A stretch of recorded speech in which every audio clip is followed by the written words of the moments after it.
bir yilda 300 milliard dollar foyda qiladigan kompaniyani generalniy direktori shu bo'ladi. Amerika Qo'shma Shtatlaridagi yuqori universitetlarda o'qish sababi ular 1000 ta o'qitmaydi, 100 ta o'qitadi, lekin shtuchni tayyorlaydi. O'sha 100 ta o'qitgan o'quvchisi sarflagan pulini 10 barobar, 100 barobar universitetga qaytaradi. Universitet o'zi to'laydi-da uni. G'oyasi bo'lsa.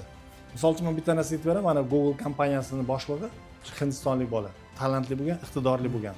O'sha Amerikaga o'qishga kirganda, o'sha universitet grantini yutgan payti, kirgan paytda Amerikaga uchib borishga samolyotga bilet pul yo'q. Otasi uydagi hamma narsasini sotib, $800 unga bilet olib bergan. Bo'ldi bir tomon. Hozir dunyoda bir yilda 300 milliard dollar foyda qiladigan kompaniyani generalniy direktori shu bo'ladi.